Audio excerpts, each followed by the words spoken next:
आज के वीडियो में हम लोग कुछ बहुविकल्पी प्रश्नों को सॉल्व कर रहे हैं। यह प्रश्न TGT, PGT, NET, JRF, KVS, NVS, GIC एवं एलटी की परीक्षा के साथ साथ झारखंड प्रवक्ता परीक्षा के लिए महत्वपूर्ण है। तो चलिए आज की क्लास स्टार्ट करते हैं। पहला क्वेश्चन, केन्स के अनुसार मुद्रा निर्भर करती है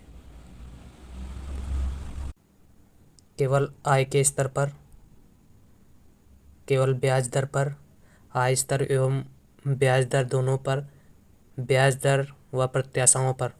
तो केन्स ने अपनी पुस्तक general theory of employment, interest and money में 1936 में मुद्रा की मांग के 3 उद्देश्य बताए। कौन कौन से 3 उद्देश्य बताए? लेन देन, पहला उद्देश्य कौन सा है? लेन देन उद्देश्य, दूसरा पूर्वोपाय उद्देश्य और तीसरा सट्टा उद्देश्य। ये 3 उद्देश्य बताए। इन 3 उद्देश्यों में जो लेन देन उद्देश्य और पूर्वोपाय उद्देश्य है, यह आय पर निर्भर करता है और सट्टा उद्देश्य मुद्रा की ब्याज पर निर्भर करता है। तो इस प्रकार से केन्स ने अपने सिद्धांत में मुद्रा किस पर निर्भर बताया? आय और ब्याज दोनों पर। लेन देन और पूर्वोपाय जो है आय पर निर्भर कर रही है और सट्टा उद्देश्य ब्याज दर पर निर्भर कर रही है। तो इस प्रकार से इसका आंसर सी हो जाएगा। अगला, फ्रीडमैन के अनुसार दीर्घकालीन फिलिप्स वक्र का आकार होता है, कैसा होता है? एक्स अक्ष के प्रति ऊर्ध्व, वाई अक्ष के प्रति ऊर्ध्व, बाएं से दाएं को उठता हुआ, बाएं से दाएं को नीचे गिरता हुआ। तो फ्रीडमैन के अनुसार दीर्घकालीन फिलिप्स वक्र ऐसा होता है, ये लंबवत होता है, वाई अक्ष के समांतर कह सकते हैं या कह सकते हैं एक्स अक्ष के प्रति ऊर्ध्व। तो इसका 2 का ए सही हो जाएगा। 3 नंबर क्वेश्चन, यूपी में निर्यात प्रसंस्करण क्षेत्र कहाँ स्थित है? कानपुर, मुरादाबाद, नोएडा, गोरखपुर औद्योगिक विकास प्राधिकरण। तो यूपी में निर्यात प्रसंस्करण क्षेत्र नोएडा में स्थित है। 3 का सी सही होगा। 4, एशियन ड्रामा के रचयिता हैं, कौन हैं? जेके ग्रेलव्रेथ, जी मिर्डल, कुजनेट्स, रॉबिन्सन। तो एशियन ड्रामा के रचयिता जी मिर्डल हैं, गुरनार मिर्डल। अगला क्वेश्चन 5 नंबर, प्रबल प्रयास सिद्धांत किस अर्थशास्त्री के नाम के साथ संलग्न किया जाता है? रोजेंस्टीन, रोडान, हर्समैन, सोलो, लेविंस्टीन। तो प्रबल प्रयास सिद्धांत रोजेंस्टीन रोडान के साथ संलग्न किया जाता है। रोजेंस्टीन रोडान ने प्रबल प्रयास सिद्धांत का प्रतिपादन लैटिन अमेरिकी देशों पर आधारित मॉडल के साथ किया और इसमें इन्होंने अल्पविकसित देश कैसे विकास करें इसके बारे में बताया। इसके बारे में रोडान ने क्या बताया? रोडान ने अपने प्रबल प्रयास सिद्धांत में बताया कि अल्पविकसित देशों को विकास करने के लिए छोटे छोटे प्रयास नहीं करने चाहिए, इन देशों को विकास के लिए एक बड़ा प्रयास करना चाहिए। इसके लिए इन्हें न्यूनतम निवेश व्यापक स्तर पर करना चाहिए। यह निवेश की राशि अर्थव्यवस्था के आकार पर निर्भर कर सकती है और यह निवेश योजना और प्रोग्राम के तहत किया जाना चाहिए। अर्थात अल्पविकसित देशों को प्रोग्राम या योजना के तहत एक व्यापक स्तर पर निवेश करना चाहिए, जिससे क्या हो? अर्थव्यवस्था को एक धक्का मिले। प्रबल प्रयास की सहायता से अल्पविकसित देश विकास की ओर अग्रसर हों। तो इस प्रकार से 5 का सही हो जाएगा ए। 6 नंबर, भारत में क्षेत्रीय ग्रामीण बैंक की स्थापना प्रथम बार हुई। तो 1975 में क्षेत्रीय ग्रामीण बैंक की स्थापना हुई। अगला, क्षेत्रीय ग्रामीण बैंक की स्थापना किसकी अध्यक्षता में हुई? RG Saraiya, Vinoba Bhave, Karl Marx, दादा भाई नौरोजी। तो क्षेत्रीय ग्रामीण बैंक की स्थापना आरजी सरैया की अध्यक्षता में हुई। 7 का ए सही हो जाएगा। अगला 8 नंबर क्वेश्चन, भारत में सबसे बड़ा व्यापारिक बैंक कौन सा है? A Punjab National Bank, B Bharatiya Central Bank, C Bank of Baroda, D Bharatiya State Bank. तो भारत में सबसे बड़ा व्यापारिक बैंक भारतीय स्टेट बैंक है। भारतीय स्टेट बैंक की स्थापना 1955 में गोरेवाला समिति की अनुशंसा पर हुई थी और यह बैंक इंपीरियल बैंक का परिवर्तित नाम है। इंपीरियल बैंक की स्थापना 1921 में bank of Bombay, bank of Madras और बैंक ऑफ बंगाल, इन तीनों को मिलाकर इंपीरियल बैंक की स्थापना हुई 1921 में। और यही 1921 में इंपीरियल बैंक का परिवर्तित नाम आगे चलकर 1955 में क्या हो गया, SBI, state bank of India हो गया। तो इस प्रकार से भारत में सबसे बड़ा व्यापारिक बैंक जो इस समय वर्तमान में है, भारतीय सेंट्रल बैंक ऑफ इंडिया है। अगला उत्पत्ति ह्रास नियम संबंधित है अल्पकाल से दीर्घकाल से, ए बी दोनों से, ना ए से ना बी से। तो उत्पत्ति ह्रास नियम अल्पकाल से संबंधित है। 10 नंबर, पूर्ण प्रतियोगिता में दीर्घकाल में साहसी हमेशा प्राप्त करता है, हानि, अधिक लाभ, सामान्य लाभ। न ए न बी न सी। तो पूर्ण प्रतियोगिता में दीर्घकाल में साहसी हमेशा सामान्य लाभ प्राप्त करता है। पूर्ण प्रतियोगिता के बारे में कुछ तथ्य जान लेते हैं। क्या है पूर्ण प्रतियोगिता, किसे कहते हैं पूर्ण प्रतियोगिता? एक ऐसा बाजार जिसमें क्रेता और विक्रेता की संख्या अधिक होती है तथा विक्रेता द्वारा बेची गई वस्तुएं समरूप होती हैं, उसे क्या कहते हैं, पूर्ण प्रतियोगिता कहते हैं। इसके अलावा पूर्ण प्रतियोगिता की कुछ विशेषताएं क्या हैं? क्रेता एवं विक्रेता की संख्या अधिक होती है। क्रेता विक्रेता कीमत में किसी प्रकार की वृद्धि नहीं कर सकता। क्यों वृद्धि नहीं कर सकता? क्योंकि क्रेता और विक्रेता की संख्या अधिक होने के कारण किसी का भी मार्केट पर नियंत्रण नहीं होता है। और इस बाजार में कीमत बाजार द्वारा निर्धारित होती है, अर्थात कह सकते हैं परफेक्ट कंपटीशन में कीमत जो है बाजार द्वारा निर्धारित होती है और फर्में कीमत ग्रहण करता होती हैं, प्राइस टेकर होती हैं। फर्में जो हैं कीमत स्वीकारक होती हैं, ग्रहणकर्ता होती हैं और फर्मों की मांग पूर्णतया लोचदार होती है। फर्मों की मांग कैसी होती है? पूर्णतया लोचदार होती है। आरे कैसा बनता है? ये एक सच के समांतर, इसे कहते हैं पूर्णतया लोचदार मांग कहते हैं फर्मों की।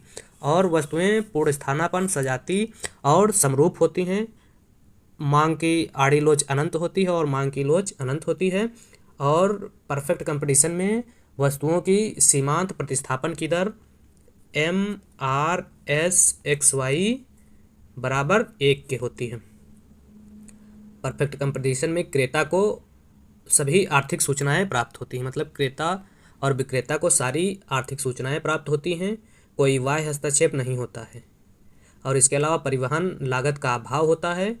और फर्मों में दीर्घकाल में क्या होता है? प्रवेश स्वतंत्र होता है, लेकिन अल्पकाल में नहीं होता है। अब दीर्घकाल में जब प्रवेश स्वतंत्र होता है तो इसी प्रवेश स्वतंत्र होने की वजह से दीर्घकाल में फर्में क्या होती हैं? सामान्य लाभ प्राप्त करती हैं। और अल्पकाल में प्रवेश क्या है? प्रतिबंधित है। तो अल्पकाल में फर्मों को क्या होता है? सामान्य लाभ मिलता है, असामान्य लाभ मिलता है और इसके अलावा हानि भी मिलती है।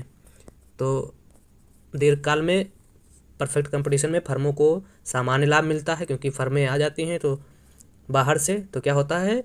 असामान्य लाभ आपस में बांट लेती हैं। और अल्पकाल में सामान्य लाभ, असामान्य लाभ और हानि तीनों स्थितियां प्राप्त होती हैं। तो क्वेश्चन में पूर्ण प्रतियोगिता में दीर्घकाल में साहसी हमेशा क्या प्राप्त करता है? सामान्य लाभ प्राप्त करता है। अगला 11 नंबर, सर्वप्रथम यह किसने प्रतिपादित किया कि मांग वक्र को अधिमान वक्रों की सहायता से व्युत्पन्न किया जा सकता है? वालरा, एजवर्थ, हिक्स, पैरेटो। तो यह सर्वप्रथम पैरेटो ने कहा था, सॉरी हिक्स ने कहा था। 11C हो जाएगा। अगला 12 नंबर क्वेश्चन, शून्य आधार बजट की अवधारणा के प्रतिपादक कौन है? तो शून्य आधारित बजट जो है इसकी अवधारणा का प्रतिपादन प्रोफेसर पीटर ए पायर ने किया था। और प्रोफेसर पीटर ए पायर ने इस अवधारणा का प्रतिपादन 1969-70 में किया था।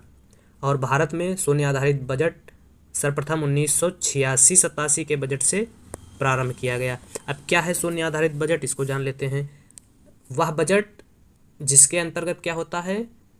प्रत्येक नई मद को शून्य मानकर या नए सिरे से मदों का मूल्यांकन किया जाता है। या ऐसा कह सकते हैं शून्य आधारित बजट वह बजट है जिसमें सभी मंत्रालय बिल्कुल नए सिरे से अपने बजट का निस्तारण करती हैं या बजट प्रारंभ करती हैं। ऐसे बजट को शून्य आधारित बजट कहा जाता है। अगला 13 नंबर, यदि कर की दर सभी आय वर्गों के लिए समान हो तो उसे क्या कहेंगे? आनुपातिक कर। कर की दर सभी आय वर्गों के लिए समान हो तो उसे आनुपातिक कर कहेंगे।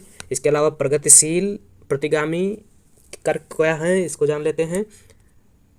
अगर आय बढ़ने के साथ साथ कर की दर में वृद्धि हो, कर दर बढ़े तो उसे क्या कहेंगे? प्रगतिशील कर। और अगर आय बढ़ने के साथ साथ कर की दर में कमी हो तो उसे क्या कहेंगे? प्रतिगामी कर। और अगर आय बढ़ने के साथ साथ कर की दर में किसी प्रकार का परिवर्तन ना हो, स्थिर हो, तो उसे क्या कहेंगे? आनुपातिक कर।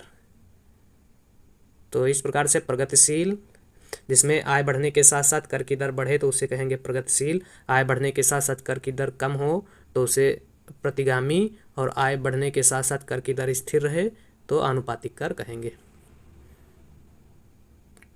अगला 14 नंबर, ब्याज निर्धारण के आधुनिक सिद्धांत की व्याख्या की जाती है। ए IS वक्र द्वारा, B LM वक्र द्वारा, C IS LM दोनों द्वारा।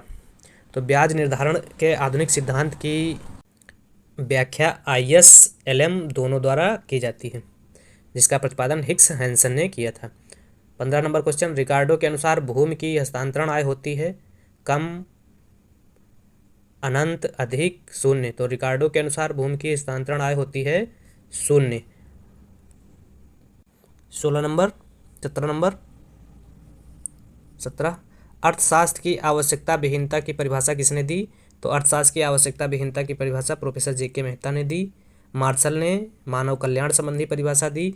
रॉबिन्सन ने दुर्लभता संबंधी परिभाषा दी। और आवश्यकता विहीनता संबंधी परिभाषा JK मेहता की है। अगला 18 नंबर क्वेश्चन, राष्ट्रीय ग्रामीण विकास संस्थान स्थित है। तो राष्ट्रीय ग्रामीण विकास संस्थान हैदराबाद में स्थित है। 19 नंबर, दीर्घकाल में सभी लागतें स्थिर होती हैं, न्यूनतम होती हैं, परिवर्तनशील होती हैं। स्थिरता परिवर्तनशील होती हैं। तो दीर्घकाल में सभी लागतें परिवर्तनशील होती हैं, क्योंकि दीर्घकाल में समय अधिक मिल जाता है, इसीलिए सभी लागतें क्या होती हैं? परिवर्तनशील होती हैं। अगला, यदि बेरोजगारी के साथ कीमतों में भी वृद्धि हो तो इस स्थिति को कहा जाता है मुद्रास्फीति, मुद्रा प्रत्यास्फीति। ए था B दोनों स्टैगफ्लेशन। तो मुद्रास्फीति एवं बेरोजगारी जब साथ साथ पाए जाते हैं तो उसे स्टैगफ्लेशन कहा जाता है। अगला 21 नंबर, भारत सरकार के बजट के कुल घाटे में सबसे अधिक अंश रहता है किसका? राजकोषीय घाटे का, राजस्व घाटे का, प्राथमिक घाटे का, मौद्रिक घाटे का। तो भारत के बजट घाटे में सबसे ज़्यादा अंश जो रहता है राजकोषीय घाटे का रहता है। 22 नंबर,